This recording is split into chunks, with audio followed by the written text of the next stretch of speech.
साथियों नमस्कार, स्वागत है एक बार फिर से आप सभी का शिक्षा संकल्प के इस ऑनलाइन यूट्यूब प्लेटफॉर्म पर। आज के इस स्पेशल क्लास में आर्ट ग्रुप यानी कला वर्ग के लिए 50 महत्वपूर्ण प्रश्नों को कवर करने वाले हैं, जो कि Uttar Pradesh BEd entrance exam के लिए महत्वपूर्ण होगा। साथियों ऐसे ही प्रश्न जो है पूछे जाते हैं सेकंड पेपर में यूपी बीएड में, तो आप सभी दोस्त जो है इस क्लास को ज़रूर अटेंड करें। इंपॉर्टेंट क्वेश्चंस को ही यहाँ पर डिस्कस करने का प्रयास किया गया है। आप धैर्य के साथ अंत तक बने रहिएगा और अगर आपको आंसर पता होगा तो आप लोग आंसर यहाँ पर दे सकते हैं। तो चलिए बिना किसी देरी के हम लोग यहाँ पर शुरुआत कर लेते हैं। और ये रहा आपके सामने पहला क्वेश्चन। मनरेगा के अंतर्गत किसी ग्रामीण निर्धन व्यक्ति को जो है अधिकतम कितने दिन तक रोजगार मिल सकता है? क्वेश्चन नंबर फर्स्ट का यहाँ पर आप आंसर दे सकते हैं। ये आपका बड़ा महत्वपूर्ण सवाल है। चलिएगा साथियों, अगर हम बात करें मनरेगा अधिनियम की तो आप सभी को पता होगा मनरेगा अधिनियम जो है 2005 में पारित हुआ था और इसे जो है 2 फरवरी 2006 को जो है लागू किया गया। ठीक है, शुरुआत में दोस्तों इसका नाम क्या था? नरेगा था। क्या भाई? शुरुआत में इसका नाम जो है नरेगा था, आप सभी को पता है। उसके बाद जो है 2 अक्टूबर 2009 को, कब? 2 अक्टूबर 2009 को इसका नाम बदलकर मनरेगा कर दिया गया, यानी महात्मा गांधी के नाम पर जो है इसका नाम रख दिया गया। ठीक है, तो इन सारे पॉइंट्स को याद रखें आप लोग। अगर आपसे पूछे कि मनरेगा अधिनियम जो है कब पारित किया गया, तब आप कहेंगे 2005 में मनरेगा अधिनियम पारित किया गया था और इसे जो है 2 फरवरी 2006 को जो है लागू किया गया। ठीक है, शुरुआत में हमने आपको बताया, शुरुआत में जो है इसका नाम क्या था? नरेगा था। ठीक है, फिर उसके बाद 2 अक्टूबर 2009 को इसका नाम बदलकर क्या कर दिया गया? मनरेगा कर दिया गया। ठीक है दोस्तों, यह योजना जो है प्रत्येक ग्रामीण परिवार को एक वित्तीय वर्ष में कम से कम 100 दिनों की गारंटीकृत मजदूरी रोजगार की कानूनी गारंटी देती है। ठीक है, तो यहाँ पर जो लोग जा रहे हैं ऑप्शन नंबर सी पर 100 दिन, वो बिल्कुल यहाँ पर करेक्ट हो जाएंगे। ठीक है, ऑप्शन नंबर सी बिल्कुल यहाँ पर राइट आंसर होगा। क्वेश्चन नंबर दूसरा देखें। निम्नलिखित में से किस रूसी क्रांति का जनक माना जाता है? किसकी जगह कर लीजिएगा किसे। ठीक है, तो निम्नलिखित में से किसे जो है रूसी क्रांति का जनक माना जाता है? क्वेश्चन नंबर सेकंड का आप यहाँ पर आंसर दीजिएगा, बताएं। चलिएगा दोस्तों, रूस की क्रांति कब हुई? 1917 में, आप सभी को पता होगा। ठीक है, और यहाँ पर सही आंसर क्या हो जाएगा? जो लोग जा रहे हैं लेनिन पर, ऑप्शन नंबर बी आपका बिल्कुल करेक्ट आंसर हो जाएगा। तो रूसी क्रांति का जनक किसे कहते हैं? लेनिन को कहते हैं। ऑप्शन सेकंड पर जो लोग यहाँ पर जा रहे हैं वो बिल्कुल राइट हो जाएगा। अगला सवाल देखिएगा सभी प्यारे साथी। क्वेश्चन नंबर तीसरा देखें। काली मिट्टी और किस नाम से जानी जाती है? खादर, बांगर, Kachari, regur. Question number third है और ये आपका इंपॉर्टेंट है। जीके जीएस प्रथम प्रश्न पत्र के लिए भी ये क्वेश्चन महत्वपूर्ण है और सेकंड पेपर के लिए भी ये जो है आपका प्रश्न इंपॉर्टेंट है। ठीक है, चलिए आंसर दीजिएगा। काली मिट्टी और किस नाम से जानी जाती है? तो जो लोग यहाँ पर रेगुर मृदा पर जा रहे हैं ऑप्शन नंबर डी पर, वो बिल्कुल करेक्ट हो जाएंगे। दोस्तों काली मिट्टी को जो है रेगुर मृदा के नाम से जाना जाता है और आप सभी को पता होगा काली मिट्टी जो है कपास की खेती के लिए बहुत ही बेहतर मानी जाती है। ठीक है, तो यहाँ पर आपका डी ऑप्शन क्या है? बिल्कुल सही आंसर हो जाएगा, ध्यान रखें आप लोग। क्वेश्चन नंबर चौथा देखें। पाणिनि द्वारा रचित पुस्तक का क्या नाम है? बताएं। क्वेश्चन नंबर 4 का राइट आंसर यहाँ पर आप कर सकते हैं, फटाफट बताएं। चलिएगा यहाँ पर जो लोग जा रहे हैं अष्टाध्यायी ऑप्शन नंबर 4 पर, वो बिल्कुल करेक्ट हो जाएंगे। ठीक है भाई, तो पाणिनि के द्वारा रचित साथियों पुस्तक का नाम क्या है? अष्टाध्यायी है। ऑप्शन नंबर डी बिल्कुल यहाँ पर राइट आंसर हो जाएगा। दोस्तों अष्टाध्यायी जो है ये आपका संस्कृत व्याकरण पर लिखी गई दुनिया की पहली व्यवस्थित पुस्तक है, ध्यान रखिएगा। ऑप्शन नंबर डी पर जो लोग जा रहे हैं वो बिल्कुल यहाँ पर राइट हो जाएंगे। ठीक है, क्वेश्चन नंबर 5 देखिए। राष्ट्रपति किसके परामर्श से संसद के सभी सत्र निर्धारित और स्थगित करता है? 5 नंबर क्वेश्चन का आंसर बताएं। राष्ट्रपति किसके परामर्श से संसद के सभी सत्र निर्धारित और स्थगित करता है? क्वेश्चन नंबर 5 का उत्तर बताएं। चलिएगा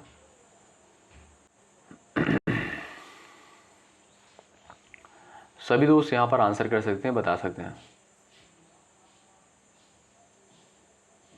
यहाँ पर आपका राइट आंसर क्या हो जाएगा? जो लोग जा रहे हैं मंत्री परिषद पर वो बिल्कुल राइट हो जाएंगे, ऑप्शन नंबर डी करेक्ट हो जाएगा। और आप सभी को पता होगा मंत्री परिषद का नेतृत्व किसके द्वारा किया जाता है? प्रधानमंत्री के द्वारा किया जाता है। ठीक है, तो आपका डी ऑप्शन क्या है दोस्तों? इस क्वेश्चन का बिल्कुल सही आंसर है। नेक्स्ट देखें, कैवल्य कौन से धर्म से संबंधित है? क्वेश्चन नंबर 6 का यहाँ पर उत्तर आप बता सकते हैं। चलिएगा, कैवल्य जो है कौन से धर्म से संबंधित है? सवाल नंबर 6 का राइट आंसर आप यहाँ पर कर सकते हैं, बौद्ध, जैन, हिंदू और आपका दिया है सिख। सवाल नंबर 6 का राइट आंसर आपका क्या हो जाएगा बताएं। चलिएगा, यहाँ पर जो लोग जा रहे हैं ऑप्शन नंबर बी पर, जैन धर्म पर, वो बिल्कुल राइट है। दोस्तों, जैन धर्म में जो है पूर्ण ज्ञान प्राप्त करने की अवस्था को कैवल्य कहा जाता है। ऑप्शन नंबर बी आपका जो है बिल्कुल यहाँ पर राइट आंसर हो जाएगा। दोस्तों, आप जानते होंगे, आप सभी को पता होगा, महावीर स्वामी को जो है 12 वर्ष की कठोर तपस्या के बाद जाम्भिक ग्राम के पास ऋजुपालिका नदी के तट पर कैवल्य यानी ज्ञान की प्राप्ति हुई थी। ठीक है, याद रखें इन सारी चीज़ों पे। और बौद्ध धर्म में दोस्तों ज्ञान की प्राप्ति को क्या कहा जाता है? निर्वाण कहा जाता है। क्या दोस्तों? निर्वाण कहा जाता है, आपको पता होगा। अगला सवाल देखें, किस उद्योग द्वारा जो है बॉक्साइट कच्चे माल के तौर पर इस्तेमाल किया जाता है? क्वेश्चन नंबर 7 का उत्तर करें। चलिए, सवाल नंबर 7 का आंसर बताएं, किस उद्योग द्वारा जो है बॉक्साइट कच्चे माल के तौर पर इस्तेमाल किया जाता है? एल्यूमिनियम, लोहा, स्टील, सोना। सही उत्तर है आपका एल्यूमिनियम। ए विकल्प पर जो लोग जा रहे हैं वो बिल्कुल यहाँ पर राइट हो जाएंगे, ए ऑप्शन बिल्कुल सही आंसर हो जाएगा। अगला सवाल, एक महान रोमानी नाटक कादम्बरी का लेखक जो है कौन था? ये आपके सामने क्वेश्चन नंबर 8 दिया है, आप आंसर यहाँ पर कर सकते हैं। एक महान रोमानी नाटक कादम्बरी का लेखक जो है कौन था? बाणभट्ट, हर्षवर्धन, भास्कर वर्धन और बिंबिसार। बताएं। सेशन को आप लोग लाइक कर दीजिएगा, शेयर कर दीजिएगा। यदि आप चैनल पर नए हैं जुड़ जाइएगा, हेल्प आपको दोस्तों यहाँ से मिलती रहेगी। जो चीज़ें दी जा रही हैं आपको यहाँ से ऑथेंटिक चीज़ें ही प्रोवाइड की जा रही हैं, आप जुड़ सकते हैं, हेल्प आपको मिलती रहेगी। सेशन को लाइक ज़रूर कर दीजिएगा यदि आपको चीज़ें बेहतर लगती हो तो। सवाल नंबर 8 का राइट आंसर हो जाएगा बाणभट्ट। ए विकल्प जो है बिल्कुल करेक्ट आंसर हो जाएगा। दोस्तों, बाणभट्ट जो है सम्राट हर्षवर्धन के राज दरबारी कवि थे। ठीक है, अगर आपसे पूछा जाए कि सम्राट जो बाणभट्ट थे किसके दरबारी कवि थे, तो हर्षवर्धन के। किसके? हर्षवर्धन के जो है दरबारी कवि थे बाणभट्ट। ये भी आप लोग याद रखिएगा। ठीक है, तो यहाँ पर जो लोग जा रहे हैं ऑप्शन नंबर ए पर वो बिल्कुल राइट होंगे। अगला सवाल, निम्नलिखित में से कौन सा स्थान जो है भारत में पुर्तगालियों का मुख्यालय था? क्वेश्चन नंबर 9 का उत्तर बताएं। सवाल नंबर 9 का राइट आंसर आप कर सकते हैं। कौन सा स्थान भारत में जो है पुर्तगालियों का मुख्यालय था? तो वो था दोस्तों आपका गोवा। ऑप्शन बी करेक्ट है। बी ऑप्शन वाले दोस्त यहाँ पर बिल्कुल राइट है। नेक्स्ट क्वेश्चन देखें, समाज शास्त्र का मुख्य उद्देश्य क्या है? क्वेश्चन नंबर 10 का उत्तर करें। समाज शास्त्र का जो है मुख्य उद्देश्य क्या है, बता सकते हैं आप लोग। समाज के क्रांतिकारी परिवर्तन लाना, समाज में जो है क्रांतिकारी परिवर्तन लाना, समाज को समझना, समाज में घटनाओं पर नियंत्रण, समाज में घटित होने वाली भावी घटनाओं के बारे में भविष्यवाणी करना। राइट आंसर क्या हो जाएगा? समाज को समझना। ऑप्शन नंबर बी करेक्ट है, ये आपका बिल्कुल सटीक आंसर हो जाएगा। ऑप्शन नंबर बी बिल्कुल राइट आंसर है। ठीक है, तो दोस्तों समाज शास्त्र जो है समाज का वैज्ञानिक अध्ययन है जिसका उद्देश्य सामाजिक व्यवहार और संरचनाओं को समझना है। आपका यहाँ पर बी ऑप्शन बिल्कुल करेक्ट आंसर हो जाएगा। ठीक है, अगर आपसे पूछा जाए कि समाज शास्त्र का जनक किसे कहा जाता है तो याद रखें आप लोग अगस्त कॉम्टे को। किसे? अगस्त कॉम्टे को। अगस्त कॉम्टे को जो है समाज शास्त्र का जनक कहा जाता है। नेक्स्ट देखें, निम्नलिखित में सामाजिक नियंत्रण का औपचारिक साधन कौन सा है? क्वेश्चन नंबर 11 का उत्तर बताएं। सवाल नंबर 11 का राइट आंसर आप कर सकते हैं यहाँ पर। निम्नलिखित में से सामाजिक नियंत्रण का औपचारिक साधन जो है कौन सा है? धर्म है, रीति रिवाज है, नैतिकता है और आपका दिया कानून। इस क्वेश्चन का जो सही आंसर हो जाएगा वो हो जाएगा आपका कानून। डी विकल्प पर जो लोग यहाँ पर गए हैं वो बिल्कुल राइट हो जाएंगे। ठीक है भाई, औपचारिक साधन साथियों, औपचारिक साधन वे होते हैं जो लिखित नियमों राज्य या सरकार द्वारा लागू किए जाते हैं। ठीक है, ध्यान रखें। और साथियों, धर्म, रीति रिवाज और नैतिकता सामाजिक नियंत्रण के जो है अनौपचारिक साधन होते हैं, आप याद रखें। सवाल नंबर यहाँ पर नेक्स्ट है, जाति की उत्पत्ति का व्यावसायिक सिद्धांत दिया है। किसके द्वारा जो है जाति की उत्पत्ति का व्यावसायिक सिद्धांत दिया गया है? क्वेश्चन नंबर 12 स्क्रीन पर दिया गया है, यहाँ पर उत्तर आप बता सकते हैं। सभी दोस्त आंसर करें। जाति की जो है उत्पत्ति का व्यावसायिक सिद्धांत दिया गया है। राइट आंसर हो जाएगा नेसी फील्ड के द्वारा। किसके द्वारा? नेसी फील्ड के द्वारा। ऑप्शन नंबर बी बिल्कुल यहाँ पर राइट आंसर है। नेक्स्ट देखें, वर्ग विहीन समाज की अवधारणा किसके द्वारा दी गई है? बताएं। वर्ग विहीन समाज की अवधारणा किसके द्वारा दी गई है? यहाँ पर आपके सामने ऑप्शन दिए गए हैं, फटाफट आप आंसर करें। चलिएगा, पूरी ऊर्जा के साथ क्लास में बने रहिएगा। वर्ग विहीन समाज की अवधारणा साथियों कार्ल मार्क्स, ऑप्शन नंबर आपका जो यहाँ पर दिया ए बिल्कुल सही आंसर हो जाएगा। दोस्तों, कार्ल मार्क्स का मानना था कि समाज हमेशा से जो है दो वर्गों शोषक और शोषित में बटा रहा है। ठीक है, तो आप देखेंगे जो यहाँ पर ए ऑप्शन है बिल्कुल राइट आंसर। अगर आपसे पूछे कि वर्ग विहीन समाज की अवधारणा किसके द्वारा दी गई, तो कार्ल मार्क्स के द्वारा दी गई। नेक्स्ट क्वेश्चन देखें, दर्शन शास्त्र की किस शाखा में नैतिक चेतना का अध्ययन किया जाता है? बताइए। दर्शन शास्त्र की किस शाखा में नैतिक चेतना का अध्ययन किया जाता है? क्वेश्चन नंबर 14 का आंसर बताएं। चलिएगा, तो भाई राइट आंसर क्या हो जाएगा? नीति शास्त्र में, यानी इथिक्स से अंग्रेजी में बोलते हैं दोस्तों नीति शास्त्र जो है सही और गलत, शुभ और अशुभ के मानकों का अध्ययन करता है। आप सभी को पता होगा, तो ए विकल्प आपका राइट है। अगर आपसे पूछे कि दर्शन शास्त्र की किस शाखा में नैतिक चेतना का अध्ययन किया जाता है, तो आप कहेंगे नीति शास्त्र के अंतर्गत। विकल्प आपका जो ए दिया है ये बिल्कुल सही आंसर होगा। नेक्स्ट क्वेश्चन देखें, पाश्चात्य दर्शन में प्रमाण विज्ञान को सुव्यवस्थित रूप देने का श्रेय जो है किसे दिया जाता है? ये आपके सामने क्वेश्चन नंबर 15, उत्तर बताएं। सही आंसर क्या हो जाएगा? बताएं। पाश्चात्य दर्शन में प्रमाण विज्ञान को सुव्यवस्थित रूप देने का श्रेय जो है किसको दिया जाता है? राइट आंसर क्या है दोस्तों आपका? ए और बी यहां पर दोनों सही हो जाएगा, यानी लॉक और कांट दोनों। आपका डी ऑप्शन दोस्तों बिल्कुल सही आंसर हो जाएगा। डी ऑप्शन बिल्कुल आपका राइट आंसर है। नेक्स्ट देखिएगा, बुद्धिवाद समुदाय का समर्थक निम्नलिखित में से किसे माना जाता है? 16 नंबर क्वेश्चन का आंसर बताएं। बुद्धिवाद समुदाय का समर्थक किसे माना जाता है? सवाल नंबर 16 का उत्तर आप यहां पर दे दीजिएगा। फटाफट आप आंसर करें। चलिए, देकार्त हैं, स्पिनोजा हैं, लाइबनिज हैं, और यहाँ पर ये सभी दिया है, 4 विकल्प दिए गए हैं। बुद्धिवादी समुदाय का समर्थक साथियों यहाँ पर देखेंगे जो आपका डी ऑप्शन दिया है, ये सभी, ये बिल्कुल दोस्तों आपका बिल्कुल सही आंसर हो जाएगा। ध्यान रखें, डी ऑप्शन बिल्कुल राइट आंसर है। नेक्स्ट देखें, मूल प्रवृत्तियों की संख्या कितनी मानी जाती है? क्वेश्चन नंबर 17 का उत्तर बताएं। मूल प्रवृत्तियों की संख्या जो है कितनी मानी जाती है? बताएं।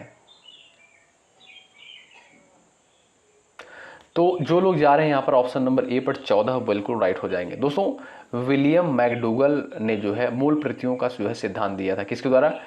विलियम मैकडूगल के द्वारा जो है मूल प्रवृत्तियों का सिद्धांत दिया गया था। ठीक है भाई, तो मूल प्रवृत्तियों की संख्या कितनी मानी गई है? 14 मानी गई है। आपका जो ए विकल्प दिया गया है बिल्कुल राइट आंसर है। नेक्स्ट देखें, मॉडर्नाइजेशन ऑफ इंडियन ट्रेडिशन पुस्तक के लेखक कौन है? बताइए।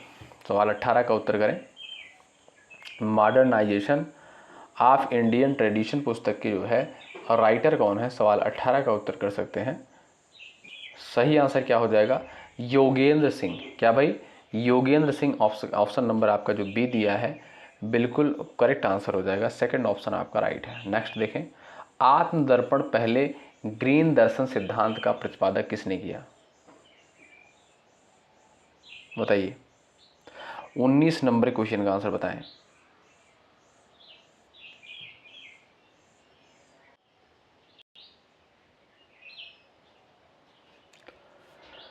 दोस्तों आप याद रखिएगा, चार्ल्स कूले ने जो है, ध्यान रखिएगा, चार्ल्स कूले के द्वारा जो है बताया गया कि व्यक्ति समाज को एक दर्पण की तरह देखता है और उसी के आधार पर अपनी छवि बनाता है। ठीक है, तो आत्मदर्पण पहले ग्रीन दर्शन सिद्धांत का प्रतिपादन जो है चार्ल्स कूले के द्वारा किया गया। ऑप्शन ए बिल्कुल यहाँ पर राइट आंसर है। ए विकल्प सही हो जाएगा। अगला सवाल, निम्नलिखित में से कौन सी भूमि जो है किसी भी देश के स्वामित्व में नहीं है, बताएं। सवाल नंबर 20 का राइट आंसर क्या हो जाएगा, अंटार्कटिका। क्या भाई, अंटार्कटिका। ऑप्शन नंबर बी जो दिया है इस क्वेश्चन का बिल्कुल सही आंसर है, ध्यान रखें। अगला सवाल, संविधान सभा द्वारा भारतीय संविधान को कब पारित किया गया। 21 नंबर क्वेश्चन का आंसर आप कर सकते हैं। भारतीय संविधान सभा द्वारा जो है, संविधान सभा द्वारा भारतीय संविधान को कब पारित किया गया। चलिएगा उत्तर दीजिएगा सब लोग। तो 26 नवंबर 1949 को, कब साथियों, 26 नवंबर 1949 को जो है संविधान को पारित किया गया। और 26 नवंबर को ही दोस्तों संविधान दिवस के रूप में मनाते हैं, आप जानते हैं।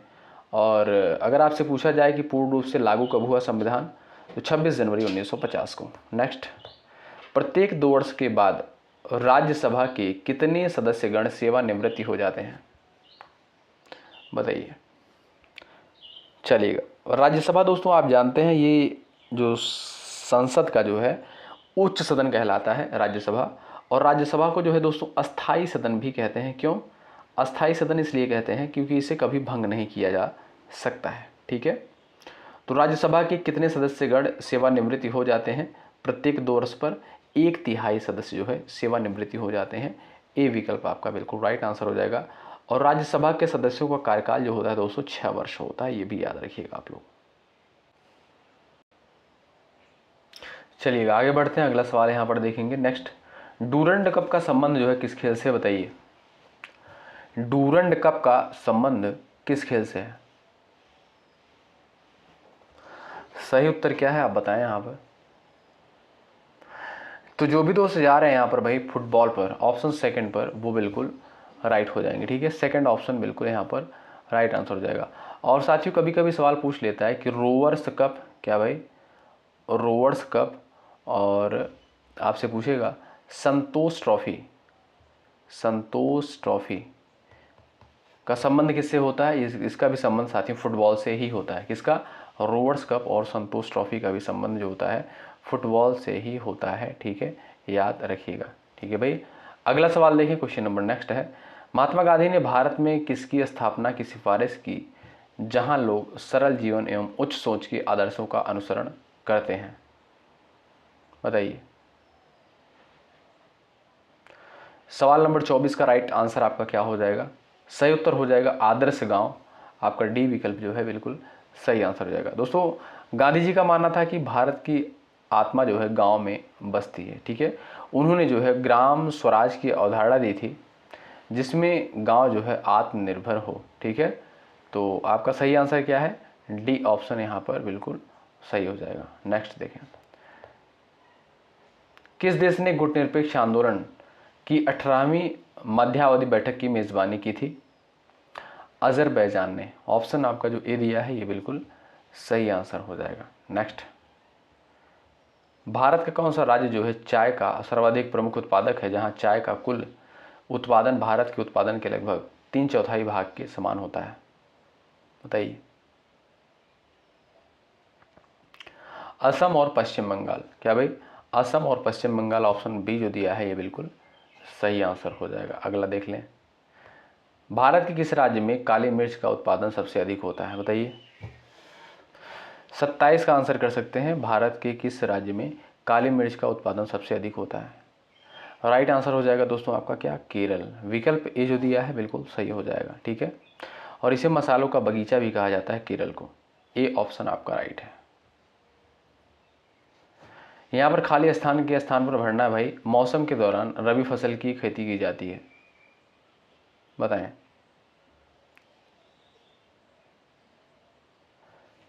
यहाँ पर जो लोग जा रहे हैं सर्दी, ऑप्शन नंबर बी पर, वो बिल्कुल राइट हो जाएंगे। दोस्तों रबी की फसलें जो है अक्टूबर नवंबर में बोई जाती हैं और मार्च अप्रैल में जो है काटी जाती हैं। और रबी की फसलें जो हैं गेहूँ हो गया, गेहूँ, जौ, चना, मटर, सरसों, अलसी, ये सभी जो है क्या भाई, ये सभी रबी की फसलें होती हैं, ध्यान रखें आप लोग, ठीक है। और ये सारी चीज़ें इंपॉर्टेंट है दोस्तों, इनको आप लोग याद रखिएगा। अगला सवाल देखें, क्वेश्चन नंबर नेक्स्ट, किस वर्ष को संयुक्त राष्ट्र द्वारा स्वदेशी भाषाओं का अंतर्राष्ट्रीय वर्ष घोषित किया गया। 29 का उत्तर क्या हो जाएगा, ऑप्शन नंबर सी 2019 को। और हालांकि ये सवाल जो है पेपर में नहीं आएगा क्योंकि भाई ये बहुत पुराना क्वेश्चन हो चुका है। पृथ्वी डॉट डॉट डॉट पथ पर सूर्य की परिक्रमा करती है, बताइए राइट आंसर क्या हो जाएगा, आप सभी दोस्त बताएं। अगर आप दोस्तों देखेंगे यहाँ पर अंडाकार दिया है, अगर ऑप्शन में दीर्घ वृत्ताकार आपको देखने को मिलता तब आप तुरंत उस पर टिक लगा देते हैं। तो अंडाकार दिया है अगर, तो अंडाकार यहाँ पर सिलेक्ट आप कर सकते हैं ऑप्शंस के अकॉर्डिंग, क्योंकि ऑप्शन में जो है दीर्घ वृत्ताकार नहीं दिया गया है, ठीक है। तो आप याद रखिए दोस्तों, कैपलर के नियमों के अनुसार सभी ग्रह जो है सूर्य के चारों ओर दीर्घ वृत्ताकार कक्षा में जो है घूमते हैं, ठीक है। आप कह सकते हैं अंडाकार, क्योंकि यहाँ पर अंडाकार ही दिया है, दीर्घ वृत्ताकार नहीं दिया है। ऑप्शन डी आप सही कर सकते हैं, ठीक।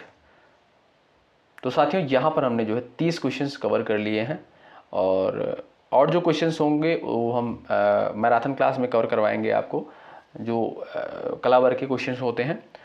अभी और सारी वीडियोस अभी आपको देनी है कला वर्ग के लिए। तो जो लोग चैनल पर नए हैं जुड़ सकते हैं, हेल्प मिलती रहेगी आपको यहाँ से। और सुबह 11:30 बजे वाले जीके जीएस की यदि आपने क्लास नहीं करी है तो उसको आप लोग जाकर कर लीजिएगा। और रात को 8:30 बजे सामान्य हिंदी क्लास होगी, उसमें जुड़ना बिल्कुल मत भूलिएगा। मिलते हैं आपसे अगली क्लास में। शुक्रिया। जय हिंद, जय भारत।